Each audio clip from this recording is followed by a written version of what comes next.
Hola mis queridos amigos del Ministerio Laico, el Tercer Elías. Otra vez los saludamos con la paz de Dios a todos aquellos hermanos y hermanas en Cristo y amigos que nos están siguiendo con esta serie de 3 videos que queremos presentar para dar gloria a Dios en primer lugar y también para recordar que este año y este mes de octubre es muy especial para todos los cristianos.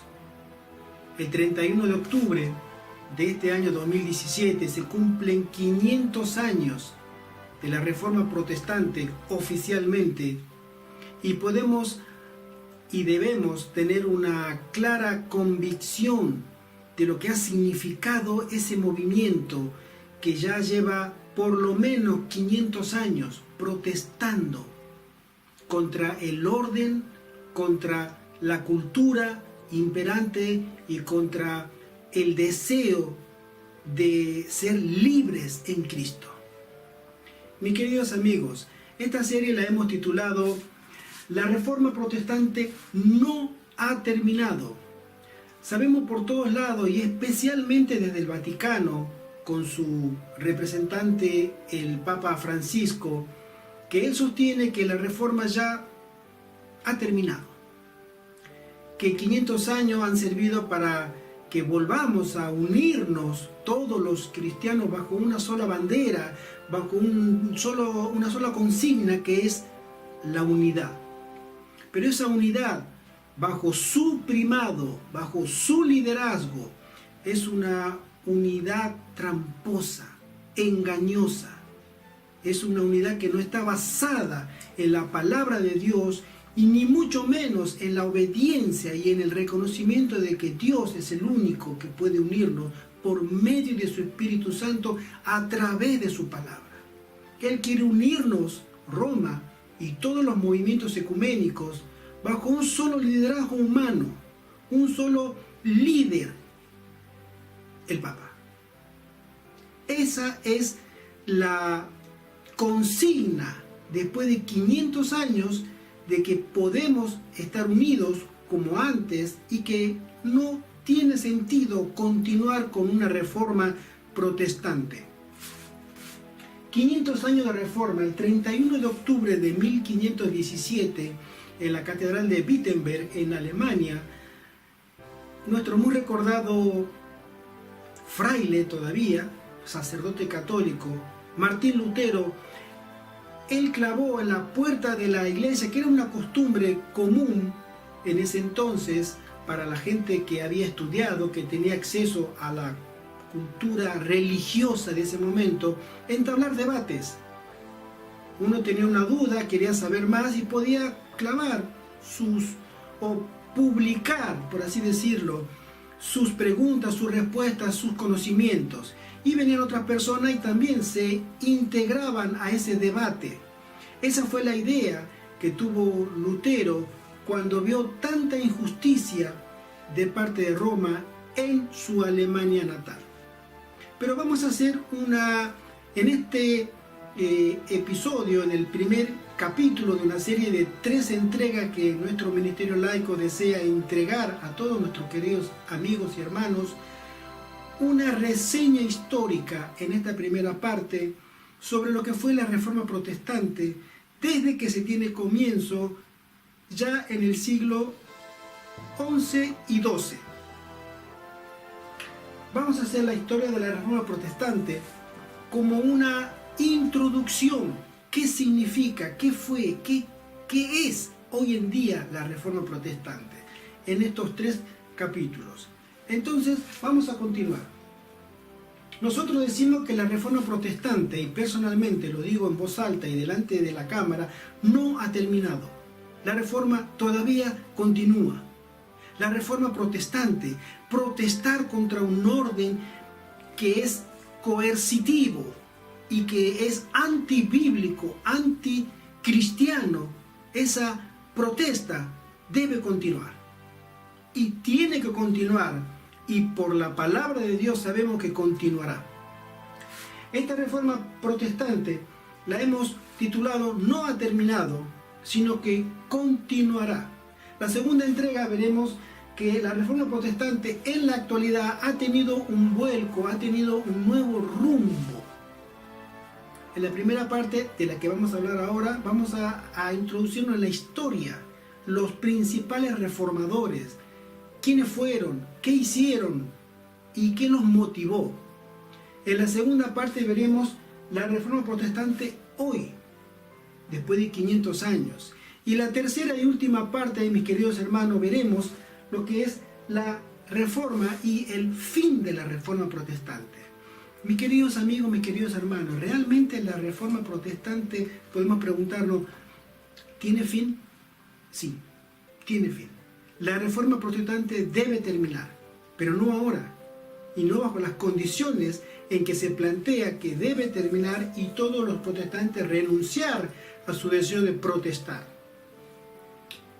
En la tercera parte veremos que el fin de la Reforma Protestante, según la palabra de Dios, terminará con un grupo, un ejército, el último ejército de Dios, que habrá protestado y se habrá reformado tal y completamente al carácter de Cristo, que esa reforma terminará exactamente en la segunda venida de Cristo, cuando Cristo venga a recoger a esos 144.000, a ese ejército de Dios que ha protestado a costa de su seguridad, a costa de sus bienes, a costa de su vida, y no ha renunciado a declarar que Cristo es su único Señor y Dios.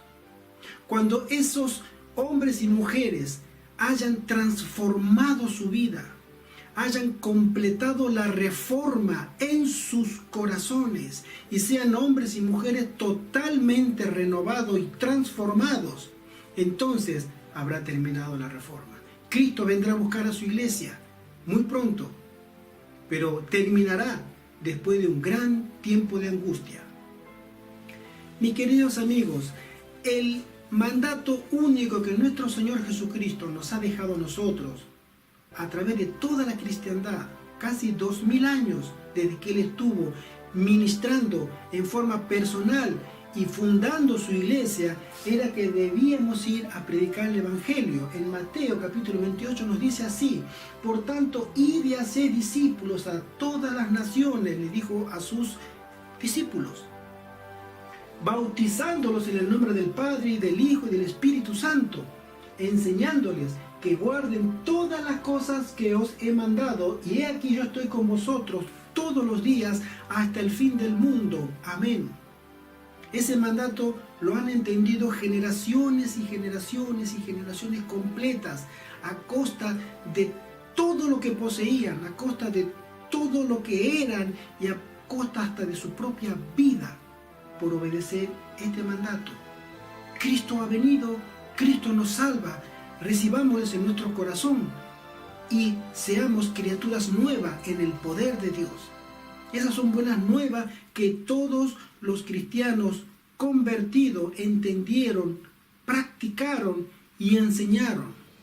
Pero también vino un poder apóstata para contrarrestar esas buenas nuevas a través de los siglos. El dragón nunca ha descansado, y mucho menos ahora que estamos al final de esta gran batalla.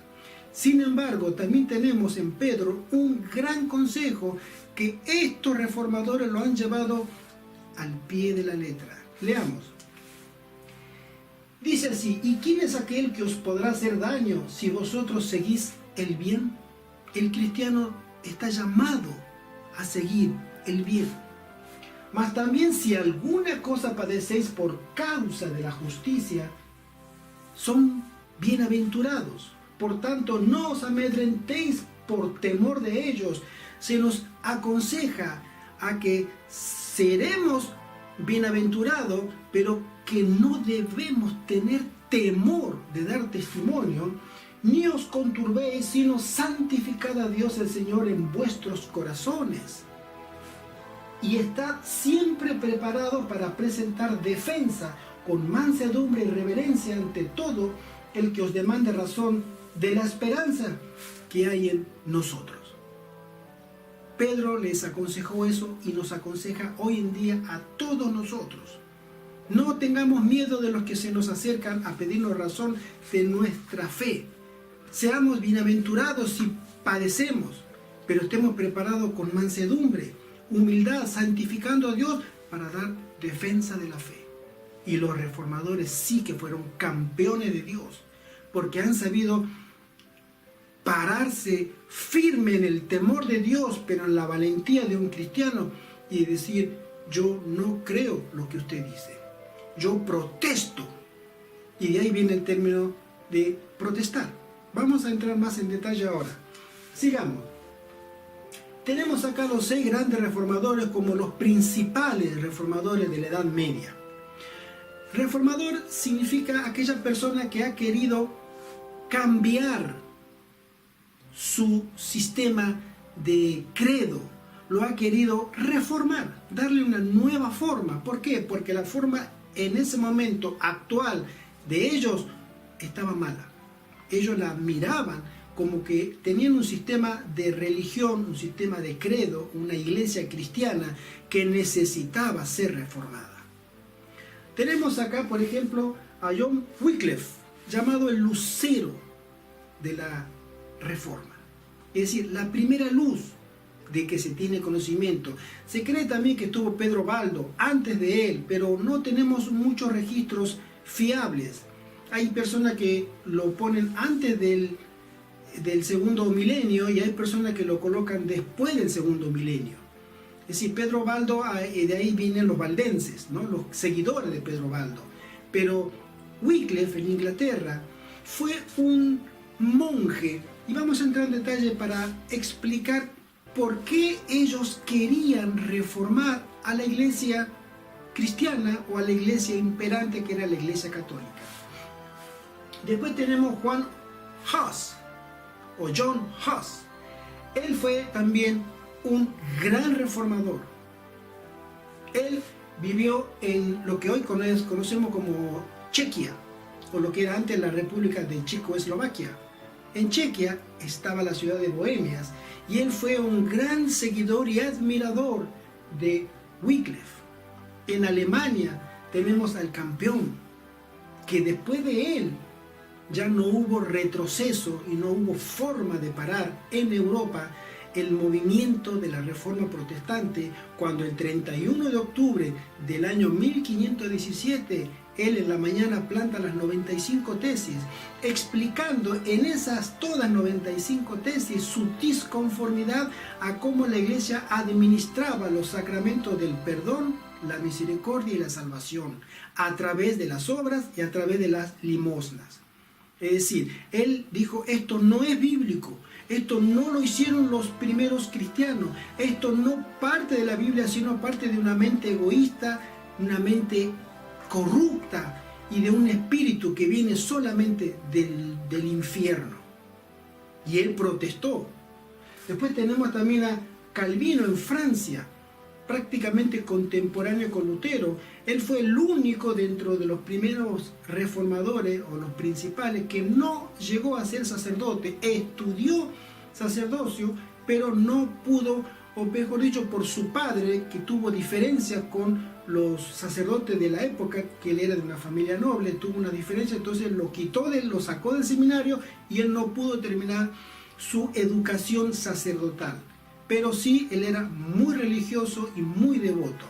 Después tenemos a Zwinglio, este gran reformador que llegó a tener, digamos así, una serie de diferencias con Lutero con respecto, por ejemplo, a lo que era la Santa Cena. Muy interesante la historia de ellos dos, cuando uno debate sobre el principio bíblico y el otro debate sobre la tradición. Y después también tenemos a John Knox en Escocia. Él fue el que llevó a la protesta de Europa a las Islas Británicas, a las Islas de Escocia, principalmente. Entonces, tenemos a estos 6 grandes reformadores, y después de estas personas valientes que han sabido defender con gran valor y conocimiento la palabra de la verdad ante un poder déspota, un poder dominante, un poder realmente cruel. No toleraba la disidencia, la aniquilaba, la aplastaba y daba terror caer en manos de los frailes dominicos, de los frailes de la Inquisición. Realmente la gente tenía terror de caer en sus manos. Pero estos valientes de Dios, aún así y a costa de su propia seguridad y de su vida, algunos dieron su vida para defender el libre pensamiento y la libertad de adorar a Dios según la conciencia y no según lo que me ordenaba un fraile, un cura o un papa. Continuemos. Vamos a leer acá sobre el término para que tengamos un poco el contexto de lo que es el término protestante, porque a veces uno puede preguntarse, ¿y qué? Sí, yo escuché de la Reforma Protestante, pero ¿qué significa la Reforma Protestante? El origen histórico de la palabra protestante hay que buscarlo en la segunda dieta imperial de Spira en el año 1529, cuando se cambió por voto mayoritario la decisión de la primera dieta, 3 años antes, que permitía a cada príncipe del imperio determinar la religión de su territorio. Es decir, Europa estaba dividida o subdividida por emperadores o por nobles que eran puestos a dedo por el Papa. Le decían, tú vas a gobernar este lugar y tú vas a gobernar aquel lugar. Todo el Papa ponía y sacaba reyes, ponía y sacaba emperadores. Era el designio del Papa, era la voluntad de los pueblos. Es decir, lo que el Papa determinaba lo tenían que obedecer todos, incluso los nobles. Entonces, cada región tenía electores que a su vez tenían que congraciarse y estar en paz con Roma, siempre. La minoría consistente de 6 príncipes y 14 ciudades emitieron una protesta formal cuyo principal propósito era protestar en el sentido del término que significa una confesión pública, es decir, yo quiero hablar, quiero levantar la mano, no me parece bien lo que está pasando ahí o la forma en que ustedes están administrando el poder secular, el poder político, ¿sí? De que en asuntos que conciernen al honor de Dios y a la salvación y a la vida eterna de nuestras almas, cada uno debe permanecer y dar cuenta a Dios de sí mismo. Es decir, no necesitamos intercesores para que puedan a nosotros ponernos en paz con Dios o en enemistad con Dios o lograr la condena de Dios. Es decir, ellos decían, nosotros podemos por nosotros mismos llegar a Dios. Esa fue una forma de protestar, ¿sí? De ahí viene el término. Un propósito secundario fue protestar contra la prohibición de la expansión evangélica. Es decir, los protestantes o los que leían y tenían acceso a la Biblia exigían que ellos tenían el derecho de también predicar el evangelio y no solamente era una prerrogativa del clero. Es decir, el clero iba y predicaba el evangelio a una ciudad. El clero, un cura iba y entraba a otra aldea y predicaba. Entonces era la única forma de que la gente conociera de Cristo, según el clero. Cuando ellos empezaron a leer la Biblia, dijeron, no, hay otra forma. Nosotros también podemos aprender y también predicar. Esa fue una forma también de protestar, ¿sí? Se conoce con el nombre de Reforma al movimiento religioso que tuvo lugar en Europa en el siglo XIV, 1500, que fue el gran siglo de la Reforma. En la parte occidental de la cristiandad, aunque sus efectos fueron más allá de lo puramente teológico, y eso lo sabemos hasta el día de hoy, sin embargo, sus raíces fueron estrictamente doctrinales. Es decir, lo que se quiso lograr al comienzo de la Reforma eran solamente reformas religiosas, nada más. No se quería cambiar la forma de la cosmovisión política o la cosmovisión del orden social. Eran puras prácticas religiosas que tenían que ser revisadas. Pero eso fue al comienzo, solamente al comienzo. Durante siglos la Iglesia Católica se había aunado profundamente con los poderes políticos y económicos, resultando en el incremento de riqueza y poder por su parte. La Iglesia Católica había, después de 1000 años, ser dueña absoluta del poder y de la verdad, que había llegado a dominar tanto, que se sentía tan, pero tan rica y con tanto poder, no solamente religioso, sino político, que nadie, absolutamente nadie, osaba siquiera poner en tela de juicio esa realidad. Es decir, no podía una persona siquiera sospechar que la iglesia podía estar equivocada o que estuviera haciendo tal vez algo mal. Eso era una maldición y era castigado con la muerte. Es decir, la impunidad de la Iglesia Católica en ese momento, en ese tiempo, mis queridos amigos, era realmente atroz. La impunidad, la libertad de hacer lo que querían bajo el pretexto de que si no le gustaba iba a caerle los castigos del cielo a aquella persona que pudiera reclamar lo más mínimo. Impunidad total. ¿Sí? Lo cual influyó en la corrupción del clero y en el establecimiento de doctrinas y prácticas distantes del Evangelio.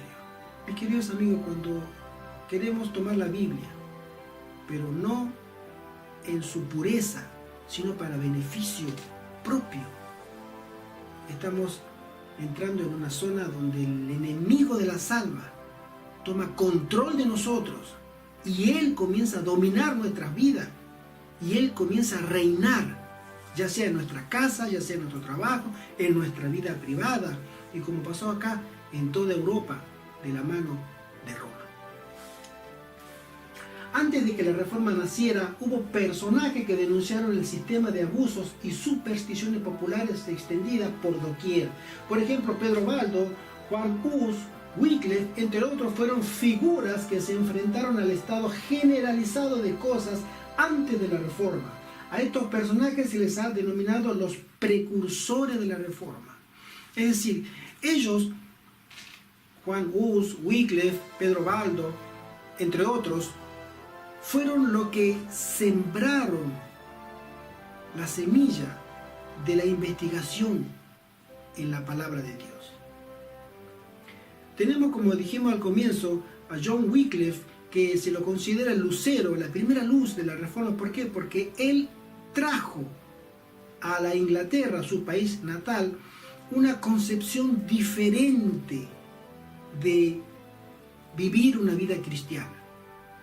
Si partimos de la base que el clero dominaba absolutamente las conciencias por medio de la ignorancia, para que a alguien se le domine su forma de pensar, tenemos que dominar el conocimiento que tenga. Cuanto menos conocimiento tenga, es más fácil de dominar. Esa fue el arma que siempre usó Roma hasta el día de hoy. Hasta el día de hoy, cuando tú menos leas, cuando tú menos investigues, cuando tú menos estudies de la palabra de Dios, más fácil es que te pueda dominar, que te pueda convencer, que te pueda llevar a su grey. La fecha tradicional que marca un antes y un después en la historia de la Iglesia sería el 31 de octubre de 1517, como decimos, cuando Lutero clava sus 95 tesis o sus 95 propuestas que él quería que se las rebatieran. Yo quiero que alguien me rebata esto que yo veo que está mal. Y todas las 95 tesis tratan de un solo tema, de una sola doctrina católica, que era las indulgencias. Es decir, el perdón por medio de un pago en metálico, en dinero, o el perdón por medio de las obras. Es decir, Dios puede estar en paz conmigo a través de un sacrificio de obras, o si no, yo pago al clero y el clero me extiende un recibo firmado por un notable de la alta curia o el mismo papa de turno. Entonces, teniendo en mi mano eso que dice que tengo el perdón de Dios, Dios ya me perdonó. Y eso era lo que Lutero dijo: esto no es bíblico. Nunca los cristianos en la antigüedad practicaron esto. Entonces él rebatió ese día y ahí comienza una explosión religiosa de investigar las Sagradas Escrituras. Cuando el fraile agustino Martín Lutero clavó sus 95 tesis en la puerta de la iglesia de Wittenberg, en ese documento se atacaba el sistema de indulgencias y se afirmaba que el Papa no tiene autoridad sobre el purgatorio, no teniendo la doctrina de los méritos de los santos justificación en el Evangelio. Mis queridos hermanos, hubo un antes y un después. ¿Qué pasó ¿qué pasó cuando nosotros nos ponemos a ver el 31 de octubre de 1517? ¿Por qué antes no pudo surgir la Reforma? Sencillamente, entre otros motivos, pero uno de los principales, era que Lutero había tocado de lleno el bolsillo del clero, de los papas, su entrada monetaria. Eso era realmente una carga muy pesada para todos los dominios papales de la época, prácticamente toda la Europa medieval.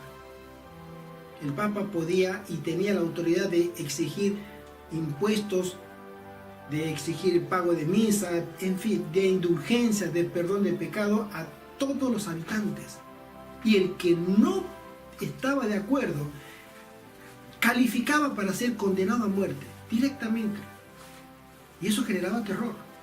Pero las arcas de Roma se llenaban de mucho dinero y la corrupción era la orden del día. La impunidad, los pecados malsanos, todo eso se veía en esa época.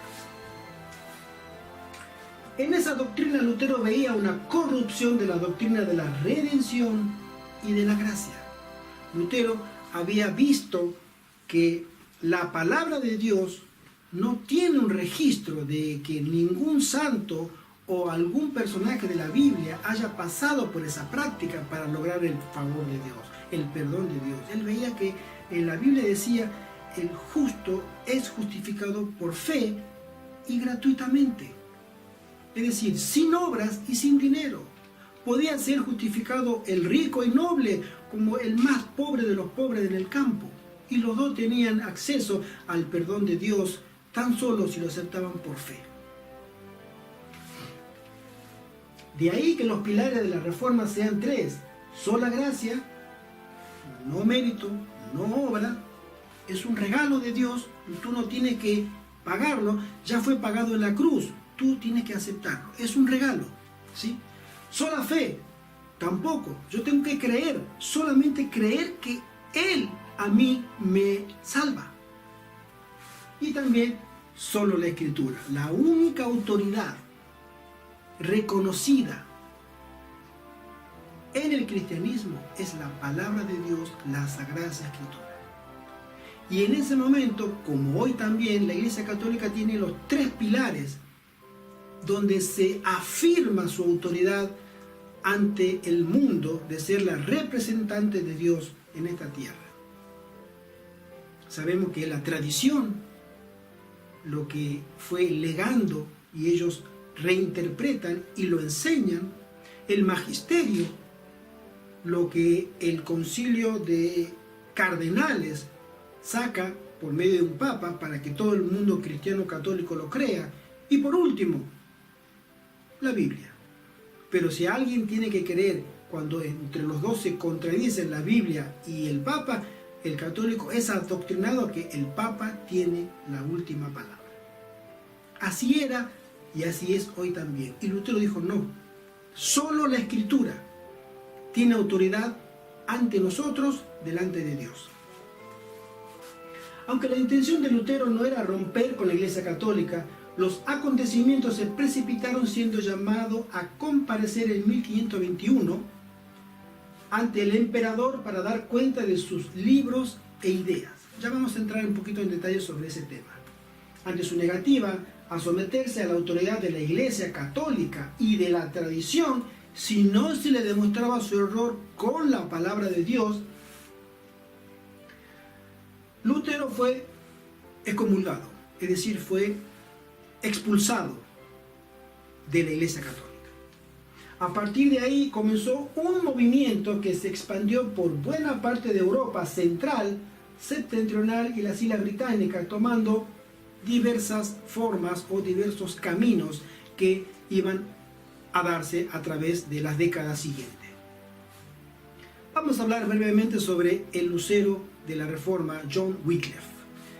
Rápidamente vamos a decir que este noble caballero, este monje que había sido muy pío, muy devoto y muy fiel en sus convicciones, encontró en la Biblia que las prácticas católicas de su entonces, en su entorno en Inglaterra, no tenían absolutamente ninguna base en la palabra de Dios, ¿sí?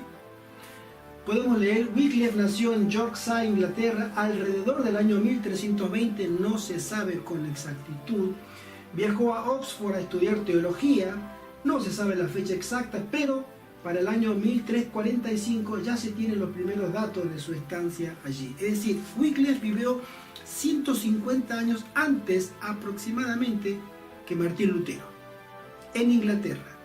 Y él ya había visto la corrupción que imperaba en ese entonces y se pronunció.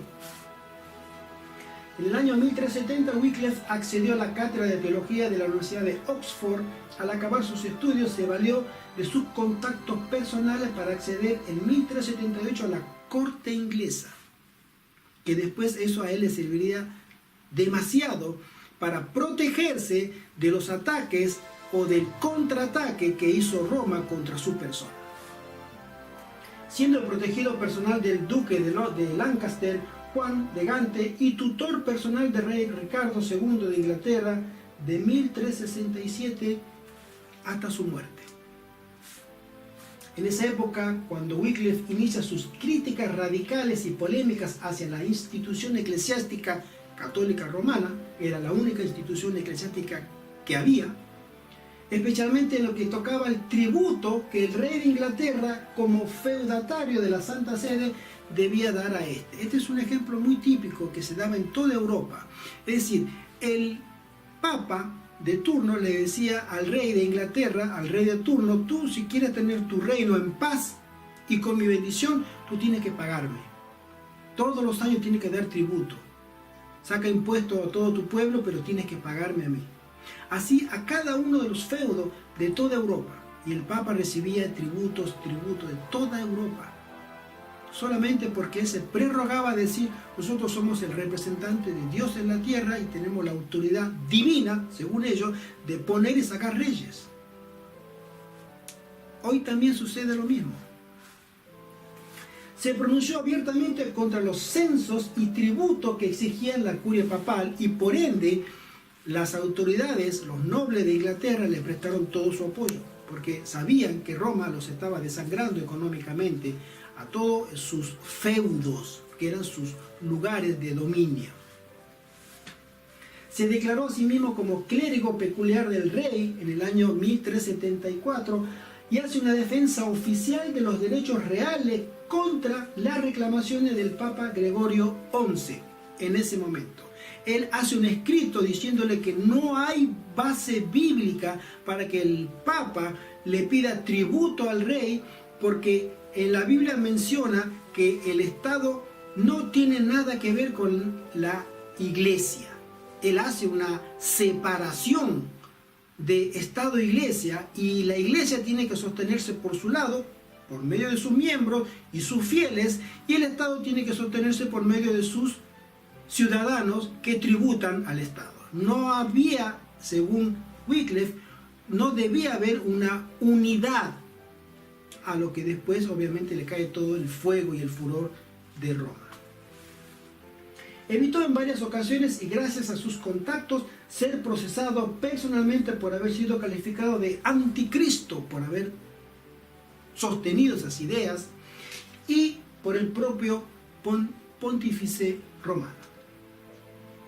Bien, el pensamiento teológico de Wycliffe, de este hombre muy valiente, y era un precursor de lo que vendría después, es: con la idea de componer una suma teológica, Wycliffe empezó a publicar diversos tratados, como del dominio divino y del civil. Él tenía en mente principalmente esa dicotomía en su concepción religiosa de que el Estado no tenía que tener autoridad sobre la Iglesia, ni la Iglesia tenía que tener autoridad sobre el Estado. Hacía una clara separación entre Iglesia y Estado. Documento donde Wycliffe planteaba una doble exigencia a la iglesia de su tiempo: el abandono de las riquezas y la renuncia de las pretensiones temporales o las pretensiones políticas de los papas de turno, a favor de una iglesia espiritual conformada por los predestinados y cuya autoridad suprema fuese solo las Sagradas Escrituras. Ese era el pensamiento clave de Wycliffe. Nosotros tenemos que tener una iglesia, decía él, que sea conformada por cristianos, donde la única autoridad sea la Sagrada Escritura y que no haya interferencia de la iglesia hacia el Estado ni el Estado hacia la iglesia. Ya en esa época, mis queridos amigos, existía el pensamiento de separación de iglesia y Estado. Por supuesto, Roma lo declaró el anticristo, lo persiguió, en fin, como siempre. Wycliffe tiene el honor para el pueblo inglés de haber sido el primer traductor de la Biblia al idioma inglés. Él tradujo, como siendo profesor de teología en Oxford, tradujo la palabra de Dios, y eso a él le valió un rédito o un crédito en la sociedad muy grande. La gente lo apoyaba, lo quería, lo estimaba, porque le había traído algo que ellos no conocían. Si uno en esa época quería leer la palabra de Dios, tenía primero que hacerse sacerdote. Y segundo, ganar, cuando ya era sacerdote, el favor de algún superior, el favor para entrar a un convento y en las catacumbas, mirar una Biblia de lejos y si podía, hojearlas. Y la Biblia estaba encadenada. Un libro grande que los copistas la copiaban y la traducían, pero solamente estaba escondida. Era un privilegio. Realmente era un gran privilegio el que uno siquiera mirara una Biblia. Y este hombre tomó esa Biblia y la tradujo al inglés para que pueda ser leída por todo el pueblo en su lengua natural, en su lengua vernácula. La obra más grande de su vida había sido la traducción de la Biblia al idioma inglés en una obra sobre la verdad y el significado de las Escrituras. Dio a conocer su intención de traducir la Biblia para que todo hombre en Inglaterra pudiera leer en su propia lengua y conocer por sí mismos las obras maravillosas de Dios. Un gran hombre que ha sido un precursor, sentó bases para que otros detrás de él vinieran y continuaran la obra de reforma que se estaba buscando en la iglesia corrupta de Roma. Tenemos también, al igual que Lutero, Juan Hus. Alguien lo llama Juan Hus. En alemán escuché que lo dicen Juan Hus. Vamos a hacer una introducción de su vida para que conozcamos a este gran hombre.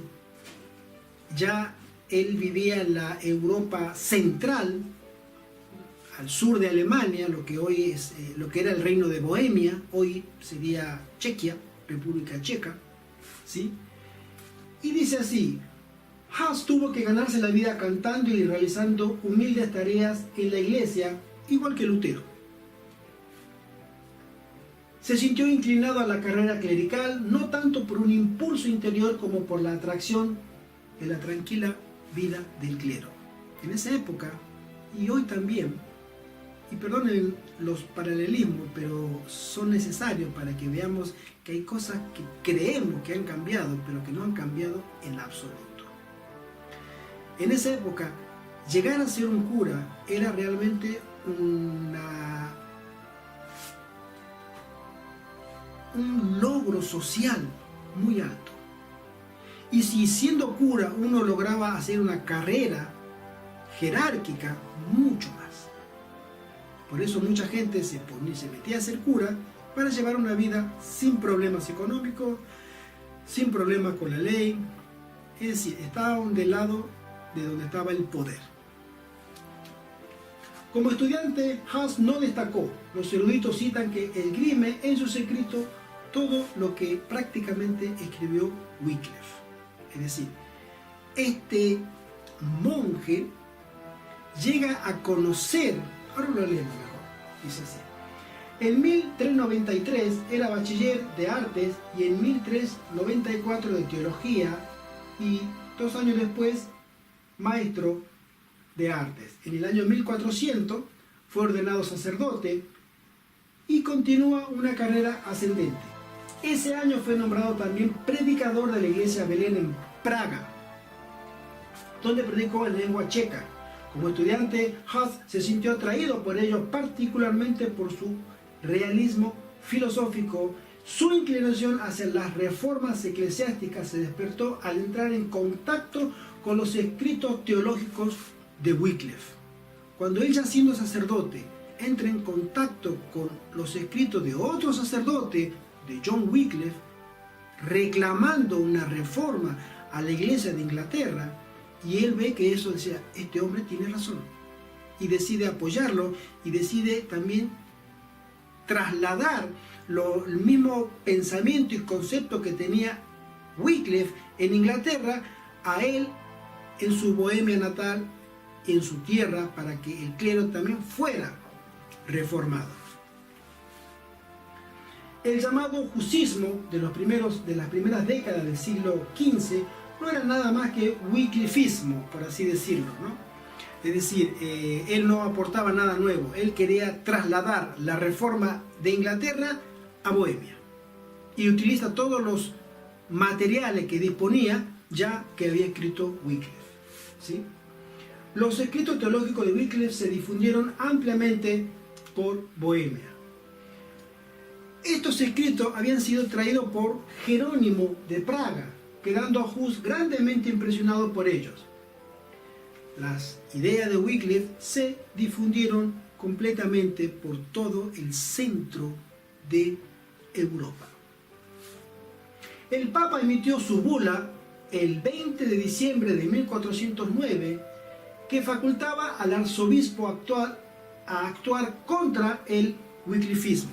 Es decir, ya lo que había pasado en Inglaterra era intolerable, pero que se volviera a repetir en la Europa central, en Bohemia, eso ya obviamente había que tomar cartas en el asunto directa. Entonces el Papa anula la influencia y lucha para que eso no, las ideas de Wycliffe no se expandieran en el continente, ¿sí? Todos los libros y valiosos manuscritos de Wycliffe fueron quemados y Hus y sus seguidores declarados fuera de la ley. En Praga, los predicadores de indulgencias exhortaban a la gente a ir a las iglesias y dar sus ofrendas, creándose un tráfico de dinero con ellas. Hus, siguiendo el ejemplo de Wycliffe, levantó su voz en contra y escribió su famoso Cruciata. Dice así: ni papa ni obispo, según Wycliffe y Hus, tenían el derecho a tomar la espada en nombre de la iglesia. Deberían orar por sus enemigos y bendecir a los que les maldicen. El hombre obtiene el perdón de pecados por el arrepentimiento verdadero y no por dinero. Es decir, el Estado era propiedad de la iglesia, y cuando la iglesia tenía a alguna persona como Wycliffe o Hus o Jerónimo que estaban en contra de los intereses de Roma, de la iglesia, entonces el Estado era llamado por la iglesia para actuar en contra de los reformadores. A lo que él decía, el Estado no tiene nada que hacer. Si ustedes creen como iglesia que nosotros le estamos injuriando, lo que ustedes tienen que hacer es orar por nosotros.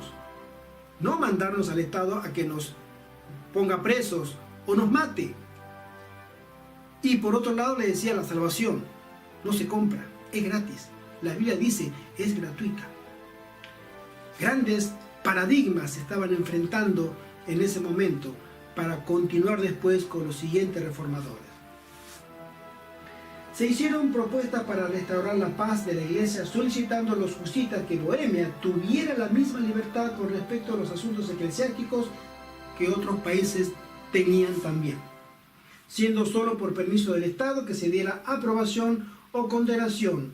Esto era el pedido de Juan Hus, pero era doctrina de Wycliffe.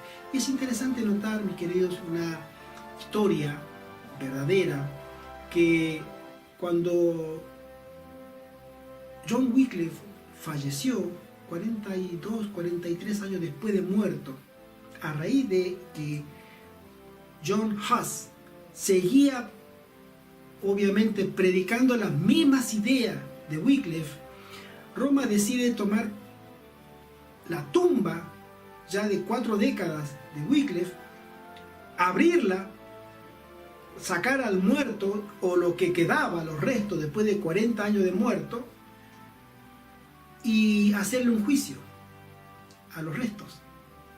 Tal era el odio que tenía Roma, contra las ideas de Wycliffe, que las estaba predicando John Huss, que lo sacaron los restos del pobre Wycliffe, muerto ya más de 40 años. Le hicieron al lado de la tumba, cuando cavaron y vieron los huesos y lo que quedaba, le hicieron un interdicto, un juicio, lo condenaron, o lo que quedaba de él, y lo condenaron a la hoguera, y en esa misma noche le fuego a todos sus huesos. Tal era el odio que tenían contra ese reformador. Y cuando lo hubieron incinerado, juntaron sus cenizas y las esparcieron en el río. Esa es la forma de trabajar que tiene Roma contra sus enemigos. Mis queridos hermanos, la reforma no ha terminado. ¿Estamos dispuestos a escuchar esto siquiera? ¿Estamos dispuestos a seguir los pasos de estos hombres? Es una pregunta que debemos hacernos como hijos de Dios, como adventistas del séptimo día que somos, porque se vienen tiempos muy difíciles, y no lo digo yo, mis queridos amigos, lo dice la palabra de Dios. Continuamos. Tras ellos se escribieron tratados por parte de ambas facciones, pero sin resultado de acuerdo, aunque tenga que ir a la hoguera que ha sido preparada para mí, escribe Huss, nunca aceptaré la recomendación de la facultad teológica. Las ideas de Wycliffe se expanden por Bohemia y ya tocan otros países como Suiza y parte de lo que sería Alemania también, el centro de Europa, y se comienza a expandir las ideas de protestar contra el orden imperante y la violencia que ejercían los que representaban y decían ser embajadores de Cristo, el manso y el humilde.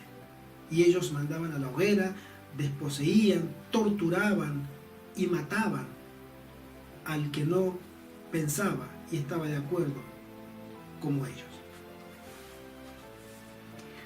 Mis queridos amigos, la condenación después de un juicio de John Huss tuvo lugar el 6 de julio en presencia de la solemne asamblea del concilio de la catedral. Una vez celebrada misa solemne y liturgia, Huss fue llevado a la iglesia. Un prelado italiano pronunció la sentencia de condenación contra Huss y sus escritos. De nuevo protestó diciendo que incluso en esta hora no deseaba nada sino ser convencido por la escritura. Mi querido amigo, mi querido hermano y hermana, déjame preguntarte algo. ¿Tú puedes defender tu fe con la palabra de Dios ahora? ¿Tú puedes responder preguntas con versículos de la Biblia, con la palabra de Dios solamente, y confirmar tu fe con las escrituras? Estos hombres estaban preparados y podían, porque estudiaban la palabra de Dios, comían de la palabra de Dios, ese pan, ese maná del cielo, y eran fuertes porque tenían una fe y vivían por la fe. Ellos miraban al invisible y lo contemplaban. Nosotros podemos decir lo mismo. Me hago a mí mismo la pregunta y el Señor me tenga en su gracia para poder responder que sí. Pero este camino que hicieron estos señores de valor y coraje es una lección para cada uno de nosotros, porque, mi querido, la reforma no ha terminado. Y si hemos leído el conflicto de los siglos, podemos entender que esto se repetirá muy pronto, quizás contigo, quizás conmigo, Y debemos tener la misma preparación que estos hombres valientes tuvieron, afianzados en Cristo, estudiando su palabra y amando a su prójimo. En el último momento, el delegado imperial, en presencia del conde, le pidió que salvara su vida retractándose, pero Ahaz se negó con las palabras: Dios es mi testigo de que nunca he enseñado nada de lo que he sido acusado mediante falso testimonio. En la verdad del Evangelio que he escrito, enseñado y predicado, moriré hoy con alegría. Mis queridos hermanos, qué valor, qué valor.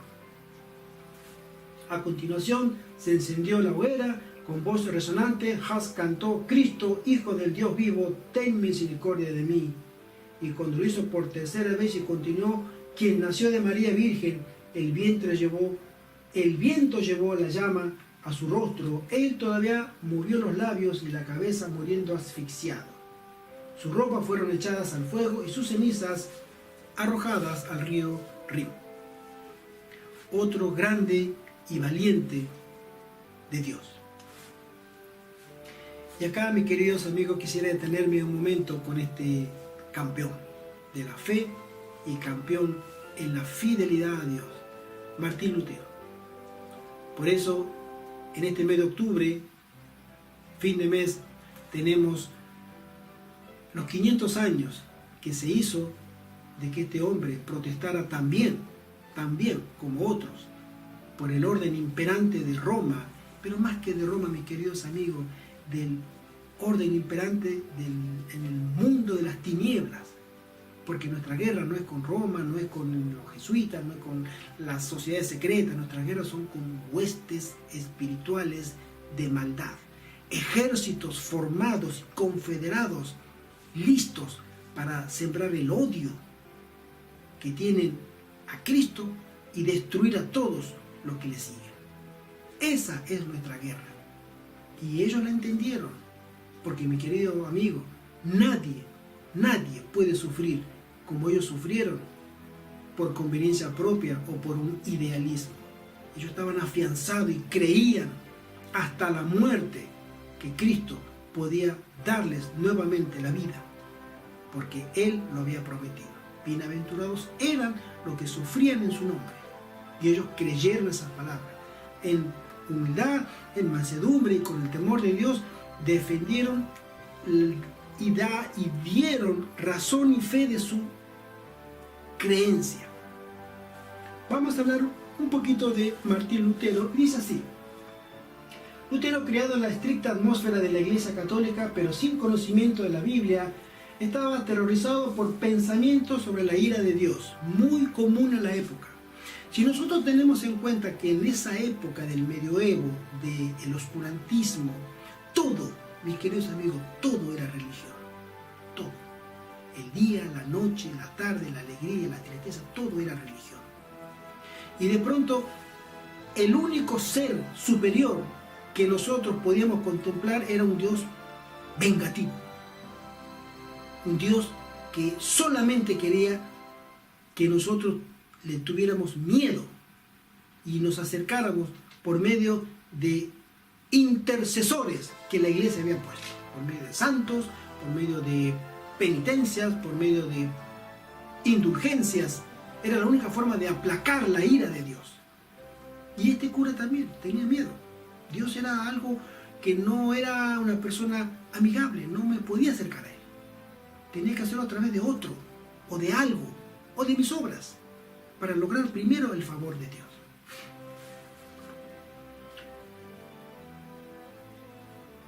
Había muerto un amigo suyo y eso aún intensificó más ese deseo, el temor que tenía sobre Dios. Resolvió hacerse monje y el 17 de julio de 1505 entró en el monasterio agustino de Erfurt para tristeza de su padre y sin una clara comprensión de su acto. Él quería lavar culpa, algo lo estaba culpando, un sentimiento, un remordimiento, una paz interior que no lograba nunca, lo llevó a convertirse él en un fraile. Quería acercarse a Dios y no sabía cómo. decidió hacerse cura de la orden agustina. En 1507 fue ordenado sacerdote, pero sus estudios teológicos no le procuraron paz. El cambio decisivo vendría por el estudio de las Escrituras. Él siempre, Lutero, sabemos, era un hombre que estaba muy conflictuado con su vida espiritual. Él no se sentía bien, él no estaba bien. Siempre tenía ese remordimiento de que algo en su vida estaba mal y él quería lograr esa paz. Se hizo cura, se hizo estudiante, se hizo estudioso, profesor después, pero él no lograba hasta que llegó a leer la Biblia y comenzó a leer las cartas de Pablo. Y entonces ahí es donde él conoce a Cristo. La doctrina de la gracia, lo que él quería y lo que siempre quiso Lutero era sentir el perdón de Dios. Eso lo motivó a estudiar y estudiar. ¿Por qué Dios no me da la paz que uno siente al ser perdonado? ¿Por qué no tengo paz?, se preguntaba Lutero. Y comenzó a estudiar y vio muchas injusticias en su época, en su Alemania natal, muchas injusticias de parte del clero romano que pasaba, como en todas las aldeas y todas las ciudades, recolectando las ofrendas para llevar a Roma, porque en esa época casualmente se estaba edificando la Capilla Sixtina. Entonces se necesitaba mucho dinero. Y Roma, obviamente, aprovechando la ignorancia de todo el pueblo y el poder que tenía de la iglesia y del Estado, hacía que sus arcas se llenaran continuamente de dinero y de corrupción. Aunque todavía era un devoto católico, Lutero había alcanzado esencialmente la conclusión de que le seguirían el resto de su vida al descansar la salvación enteramente en la gracia de Dios. Es decir, la salvación nosotros la obtenemos de Dios por medio de un regalo. Dios nos dice: yo tengo algo que darte, que es un regalo, tú no lo mereces, tú no debes hacer nada, yo lo tengo y te lo doy. Un regalo, por gracia somos salvos. Lo único que Dios nos dice que para que nosotros tengamos ese regalo es el vehículo de la fe. Tú tienes que creer lo que yo digo. Yo salvo al que cree en mí, pero tú tienes que creer. Y Lutero, cuando entendió eso, encontró paz. Mantuvo que todas las buenas obras del hombre natural son pecado y que la gracia divina viene solamente por la eterna elección y predestinación. Lutero sostuvo, como Pablo, que el hombre es purificado por la fe impartida por el Espíritu Santo, el Espíritu Divino, y la palabra de gracia, y que el Espíritu de Dios obra entonces la justicia en los que creen. No hace falta hacer comentarios, está perfectamente claro. Sin embargo, los que son de esta manera regenerados todavía pecan, constantemente estando sin honor o mérito, persistiendo solo a través de la gracia otra vez, perdonadora y por la fe ante Dios. La gracia y la fe, la gracia y la fe, estudiando la palabra de Dios. Esa era la forma en que Lutero había encontrado la paz en su corazón y que él había encontrado ser perdonado. En el curso de la controversia sobre las indulgencias surgió la cuestión del poder absoluto del Papa, ya que la doctrina del tesoro de la Iglesia estaba basada en una bula de Clemente VI, un papa anterior. Lutero se vio tildado de hereje y el papa, que había determinado suprimir sus ideas en octubre de 1520 a instancia de Miltitz, Lutero envió un libro al papa, añadiendo la significativa frase: no me someto a leyes de interpretación de la palabra de Dios. Es decir, yo no me someto a intermediarios cuando de Dios se trata.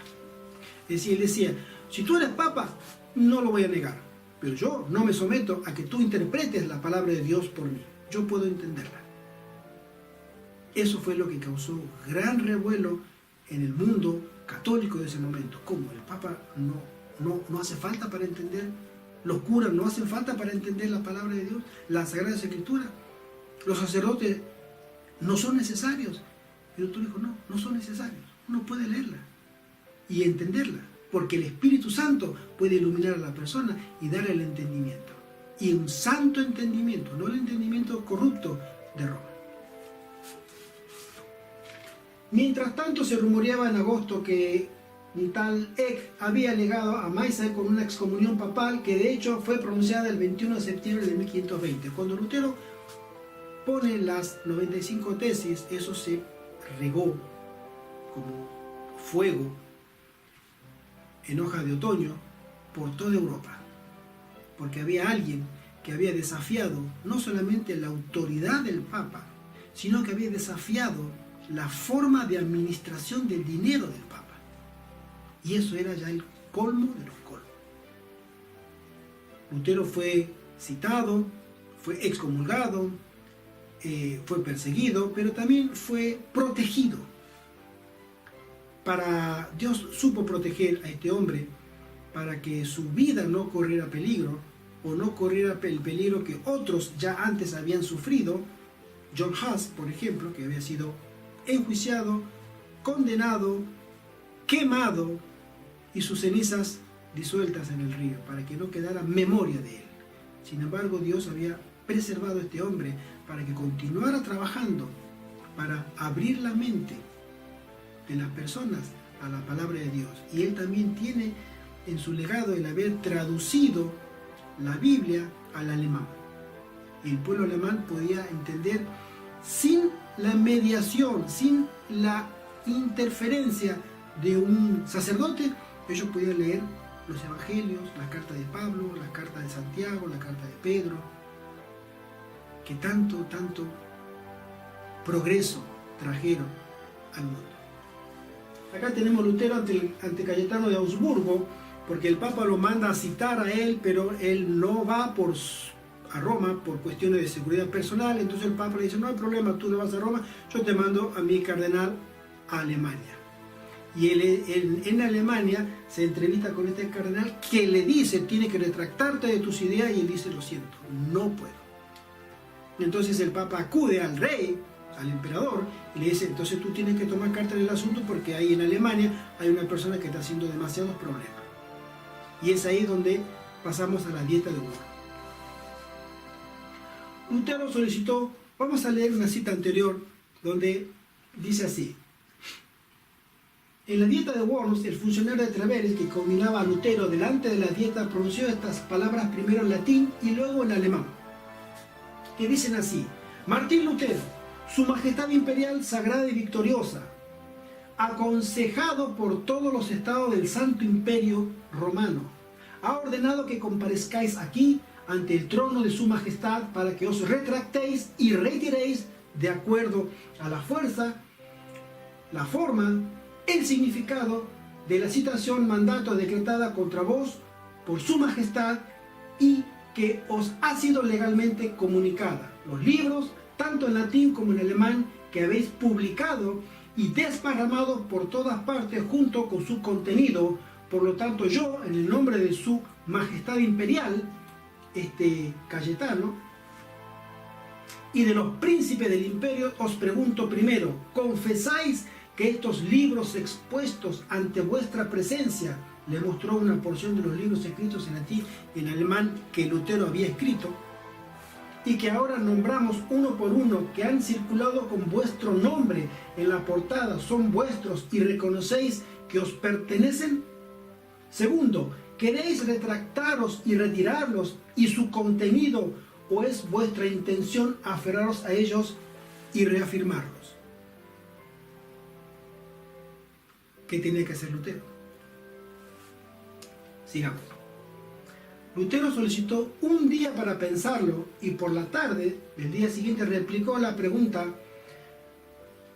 del oficial del elector, quien le preguntó si defendía todos sus escritos o se retractaría. El instante que siguió fue tormentoso antes de que Lutero declarara: a menos que se me convenza con el testimonio de la Escritura o de la sana razón. no puedo, ni haré ninguna retractación, pues no es seguro ni honroso actuar contra la conciencia. Que Dios me ayude. Amén. Esa fue la declaración definitiva y su rompimiento con la Iglesia de Roma.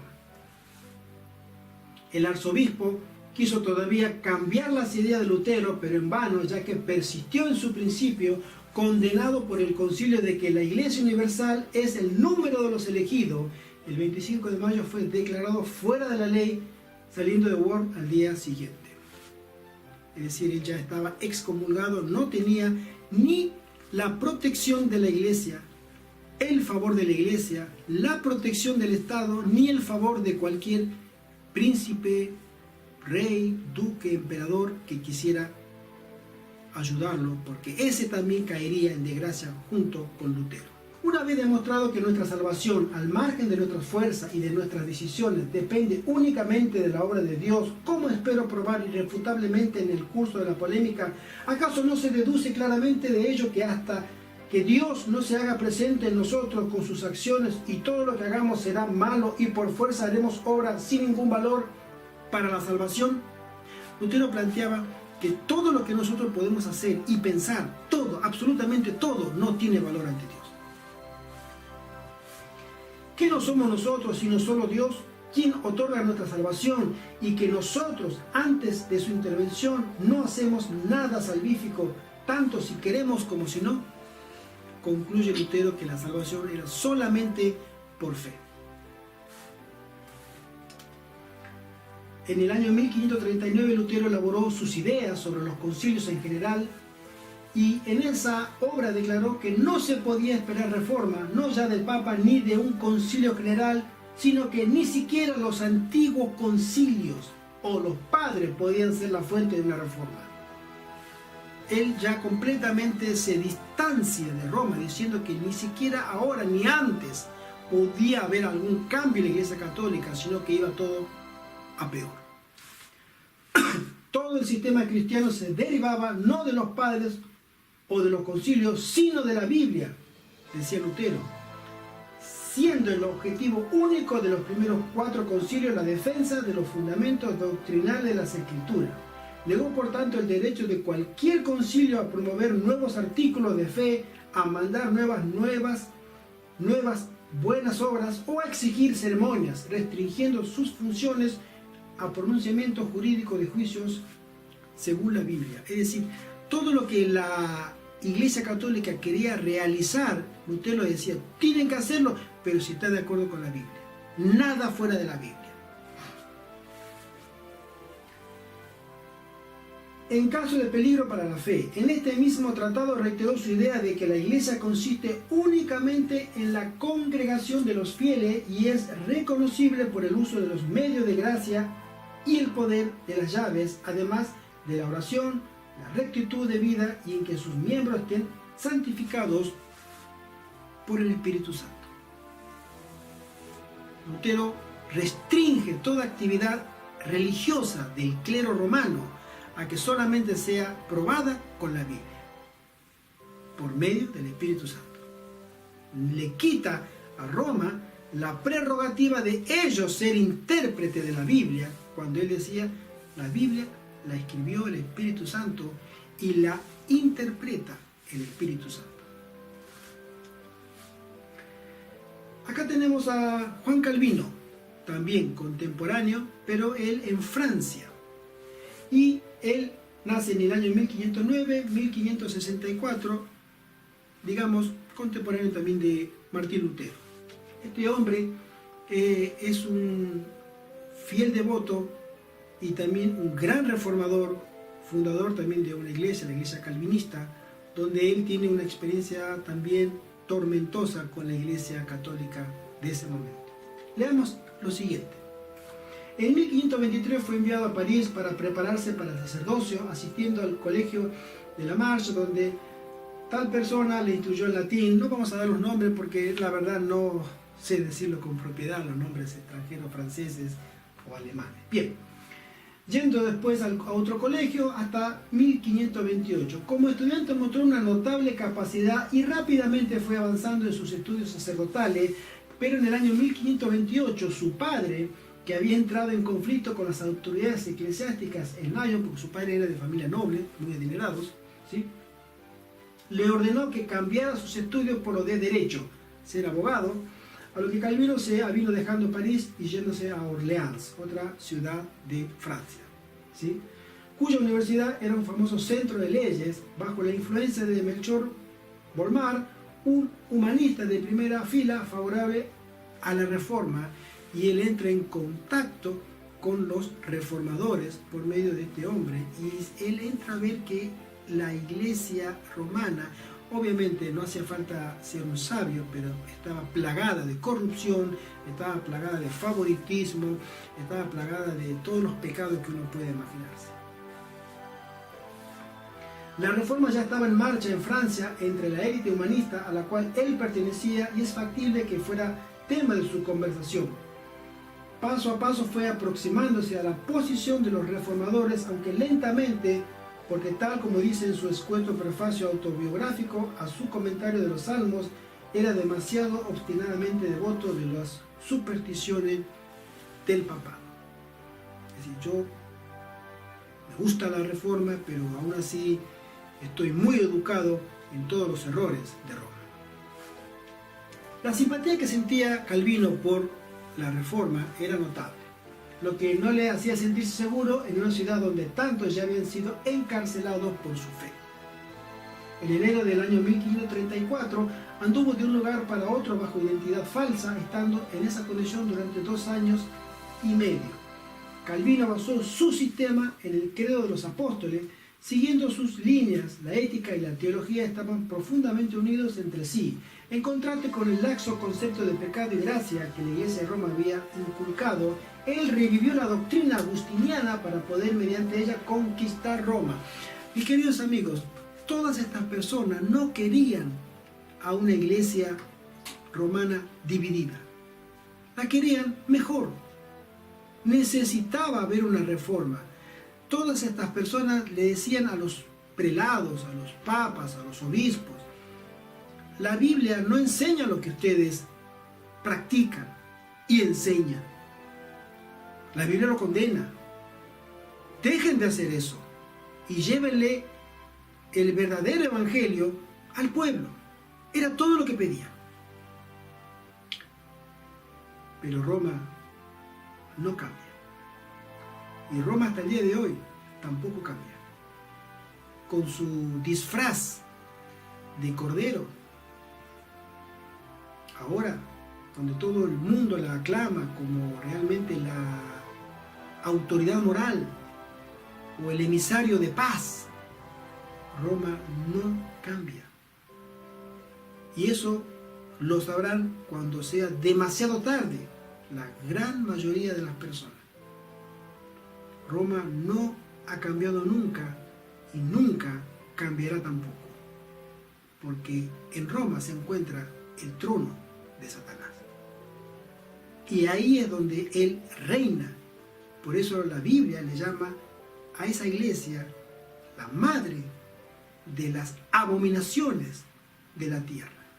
Es decir, que de allí salen, se gestan ideas, las peores que nos podemos imaginar, salen de Roma. Hasta el día de hoy. Leamos el conflicto de los siglos, leamos Daniel, leamos el Apocalipsis.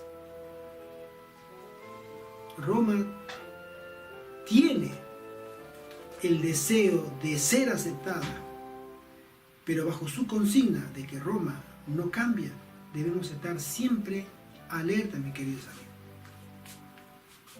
Bien, Calvino procuraba una teocracia, se inclinaba ante la majestad del juez justo. Su temor de Dios le guió a una sumisión incuestionable. En un sentido era su mismo aliento, y por eso en su sistema la justicia es más prominente que el amor. Dios como gobernante más que como el amante en todo de todos en Cristo fue el objeto de su reverencia. Es decir, la justicia de Dios, Él establece, entre otros principios, que el gobierno que sostenía Roma no era un gobierno inspirado por Dios. El gobierno que sostenía Roma y que sustentaba por medio de alianzas políticas no era un gobierno con la aprobación de las Sagradas Escrituras, y eso siempre él luchó contra esas ideas.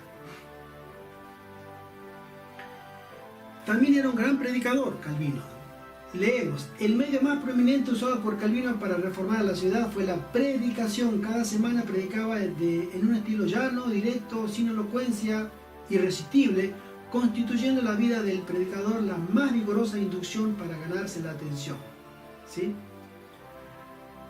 Calvino no tardó en convencerse de que su reforma solo podía subsistir en una ciudad democrática mediante un púlpito ilustrado que hablara a ciudadanos cultos, y que un clero instruido servía de poco sin un pueblo capaz de comprenderle. Acá entramos a un terreno donde Calvino, como muy pocos reformadores, lucha para una educación popular superior. Si no podemos tener a una nación cristiana con el favor de Dios cuando todos o la gran mayoría de los habitantes son ignorantes, no tienen acceso a la educación. Tenemos que poner una persona que enseñe, que sea culta, pero también tenemos que lograr que todos o la gran mayoría de las personas también tengan acceso a la educación, algo completamente inapropiado para los planes de Roma. Una persona culta, una persona que piensa, una persona que estudia, no puede ser engañada. Así de sencillo, mis queridos, no puede ser engañada. Y si es guiada en humildad por el Espíritu Santo, es imposible que sea engañada. Y eso era lo que quería Calvino, una persona, un pueblo instruido. Y Roma obviamente no iba a permitir eso. Mediante su clase, Calvino atrajo estudiantes de todos los rincones, por lo que su influencia se esparcía más y más. Como es natural, muchos de sus alumnos eran franceses, quienes veían a Calvino como su padre espiritual. Tenemos a John Wycliffe en Inglaterra, tenemos a Huss en Bohemia, tenemos a Lutero en Alemania y tenemos a Calvino en Francia. Es decir, la reforma se estaba expandiendo, cada uno con su representante en sus países principales, en ese gran feudo católico que era la Europa medieval. Y todos querían reformar la iglesia. No la querían fracturar, no la querían dividir, no querían sacar 2 o 3 iglesias, querían reformarla. Pero Roma no quiso nunca escuchar a estos hombres, sino que al contrario, los combatió tanto por la hoguera, por la violencia, como por otro método mucho más sutil y más eficaz, hasta el día de hoy comprobado, que fue la contrarreforma, que ese ya es otro capítulo. La contrarreforma protestante, liderada, guiada y pensada por un gran sacerdote español, Ignacio de Loyola, y su orden, la Compañía de Jesús, los jesuitas, campeones de Roma, y hasta el día de hoy. Bien, continuamos. Acá tenemos a otro gran reformador Zwinglio en Suiza.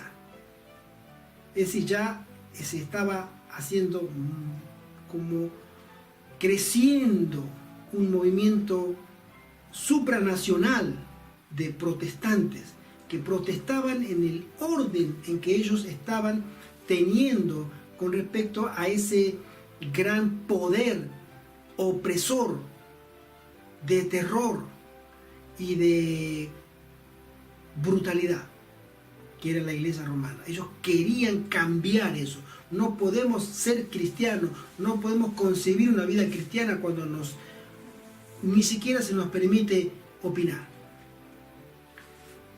Este hombre, Zwinglio, fue el tercero de los 8 hijos de su padre. En el año 1487, su tío, datos biográficos, ¿no?, se trasladó a Wesel, en el Valencia, donde fue cura recibiendo a su sobrino en su casa y mandándolo a la escuela del pueblo, siendo amigo del nuevo saber y percibiendo la promesa de que era el muchacho, dictaminó educarlo para la iglesia. O sea, se veía el muchacho prometedor.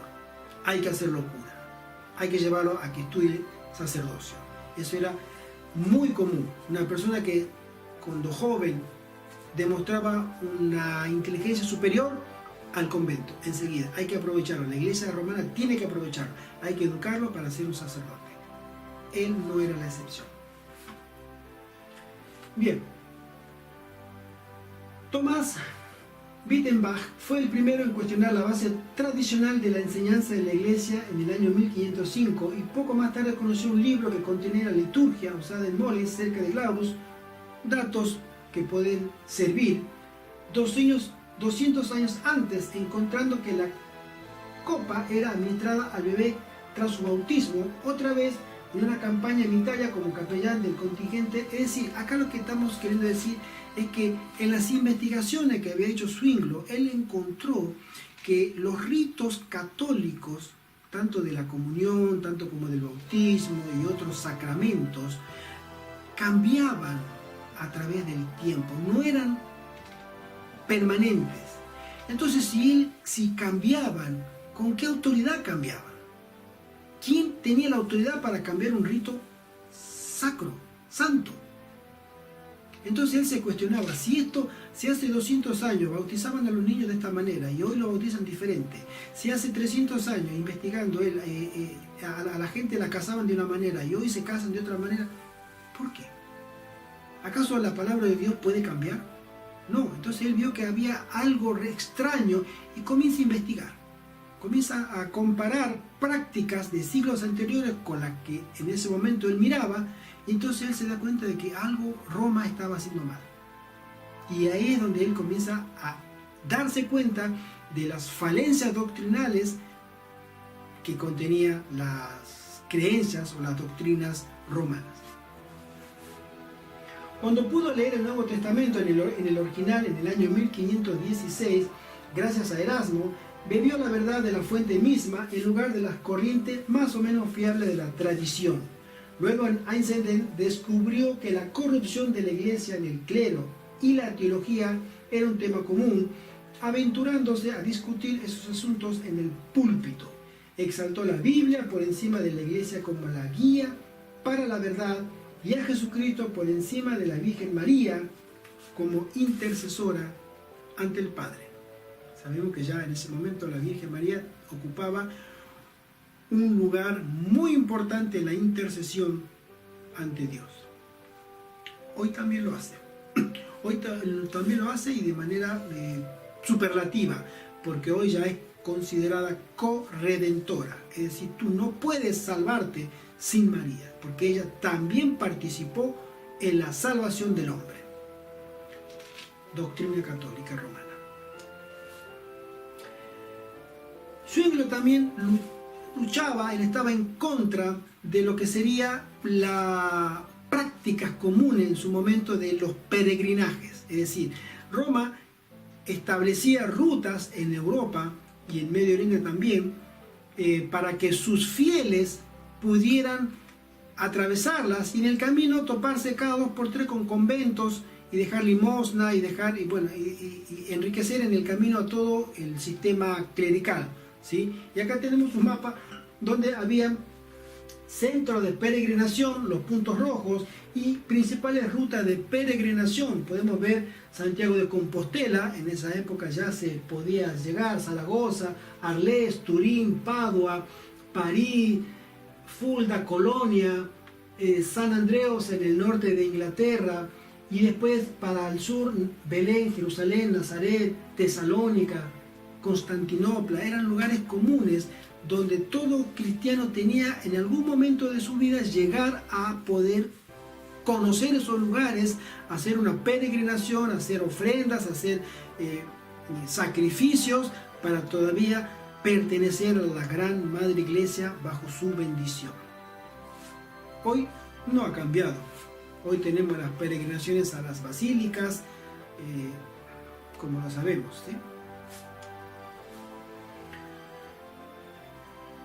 acá tenemos la muerte de Zwinglio, porque él había, en esta imagen, él había instigado al estudio de la palabra de Dios con respecto a no depender de una interpretación de hombre, y es ahí donde el lado católico en Suiza, los cantones católicos atacan a los cantones, a las zonas o aldeas protestantes militarmente, y matan a miles de personas. No sabían en la muerte de Zwinglio que él estaba dentro, porque él era cura y asistía espiritualmente a todas las personas.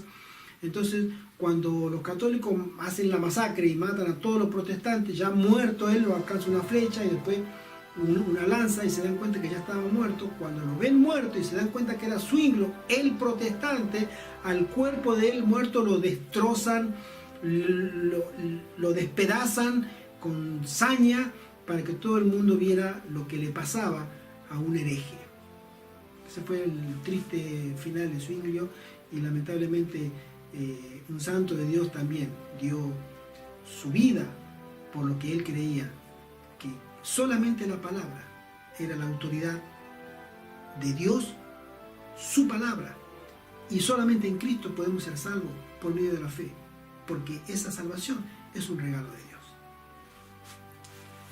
Herido primero por una flecha y golpeado luego en la cabeza por una piedra, fue muerto por un golpe de espada.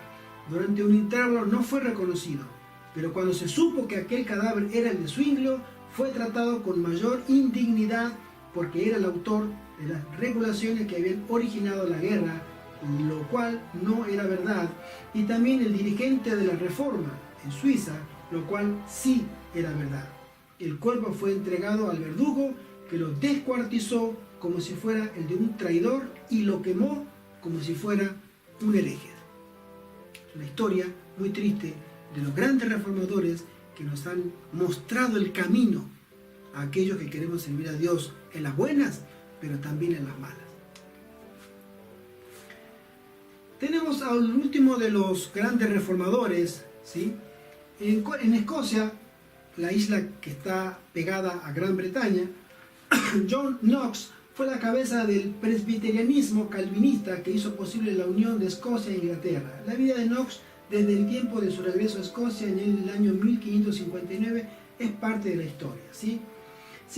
Simplemente queremos mencionar que este reformador, también muy valiente, él tenía serias diferencias, como todos, contra el imperio de Roma, que dominaba a través del temor, del terror y de la ignorancia. Es decir, si tú pensabas diferente a lo que pensaba en ese momento Roma, tú eras un hereje. Y como hereje, tú eras condenado a un juicio, que por muy rico o adinerado o hacendado o noble que pudiera ser, era muy improbable que te salvaras. Aparte, te desposeían de todas tus propiedades. Ese terror era el que dominó durante cientos y cientos y cientos de años a la Europa medieval, a la Europa oscura, a la noche que sufrió el cristianismo en esa época. Cuando la fe reformada fue oficialmente ratificada por ley en Escocia en el año 1560, él fue designado ministro de la iglesia de St. Giles, que entonces era la gran iglesia parroquial en Edimburgo, la capital.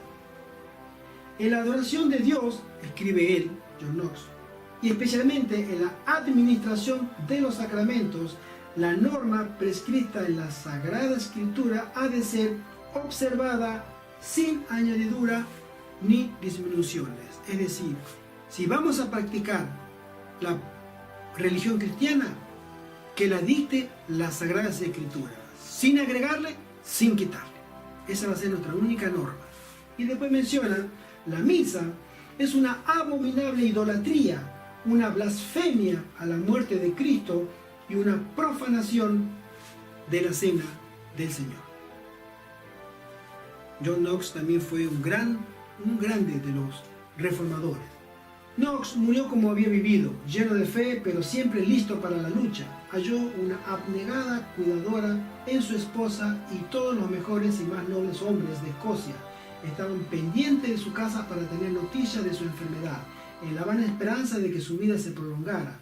Su ayudante, Richard Ballantyne, tras relatar los detalles de sus últimas horas, dijo de él: de esta manera partió este hombre de Dios, la luz de Escocia, el consuelo de la iglesia dentro de ella, el espejo de la piedad y patrón y ejemplo de los verdaderos ministros, en pureza de vida, en solidez de doctrina y en valor para reprender la maldad, no buscando el favor de los hombres, sin importar los grandes que fueran, sino reprobando sus abusos y pecados.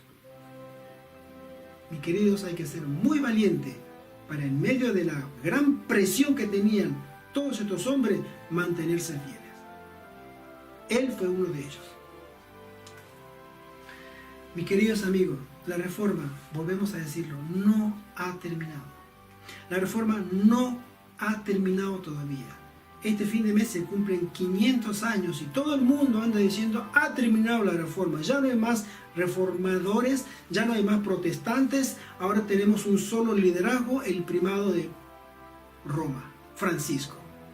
Bueno, yo digo que no, la reforma continúa, la reforma no ha terminado, porque los abusos de Roma no han terminado, las mentiras de Roma no han terminado, las falacias de Roma no han terminado, y el deseo de Roma de aniquilar a los verdaderos cristianos no ha terminado. Mucho menos que eso, estamos lejos de eso. Al contrario, se van a exacerbar ahora. Solo aquellas personas que tengan en su mente el pensamiento de que la reforma no ha terminado, Dios puede obrar en ellos. Nosotros, humildemente, mis queridos amigos, mis queridos hermanos, sostenemos en este ministerio laico adventista del tercer día, mi esposa y yo, que la reforma no ha terminado. La reforma continúa. En el próximo capítulo veremos la reforma protestante en la actualidad. ¿Por qué decimos que la reforma protestante no ha terminado? Por todo lo que está haciendo Roma, por ese falso ecumenismo, ese falso liderazgo, esa falsedad de religión que nos quieren inculcar como viniendo del cielo, sino que sale del mismo infierno. Esa unidad en la conveniencia y en la manera de vivir una vida cristiana sin Cristo, una vida piadosa sin el poder de la piedad. Esa no es la vida del cristiano, y mucho menos ahora que estamos a punto, casi terminando este gran conflicto. Mis queridos amigos, nosotros no podemos entender la naturaleza de la reforma protestante si no entendemos primero la naturaleza del conflicto en el que estamos. Y este conflicto es espiritual, este conflicto es cósmico, este conflicto es universal. Y quienes hayan leído El conflicto de los siglos, ese maravilloso libro, podrán entender que la reforma protestante todavía no ha terminado. En nuestro próximo capítulo abordaremos este tema y al final, sí, la reforma terminará. La reforma tiene que terminar, pero no ahora. Va a terminar con un zarandeo y va a terminar también con un fuerte pregón. Y esos hombres reformados, completamente nuevos en Cristo, sellados para la gran tribulación, con ellos, al final, viniendo Cristo, habrá terminado la reforma. Con ese ejército de Dios, del que tú, mi querido amigo y mi querido hermano y hermana, y nosotros estamos invitados a ser parte, porque es para esta generación, es para estos días, para nuestros días. Y esa reforma tiene que darse, tiene que terminar en nosotros, como hombres y mujeres reformados en Cristo, renovados. Entonces sí podremos decir, ya cuando venga Cristo, a Él hemos esperado, Él nos salva. Entonces la reforma habrá terminado recién, con Roma vencida y todos los poderes del mundo habiendo sido vencidos por ese ejército de Dios que confió solamente en Dios y en su palabra, y en su poder. Que Dios te bendiga, mi querido hermano. Hasta el próximo capítulo. Que Dios te bendiga.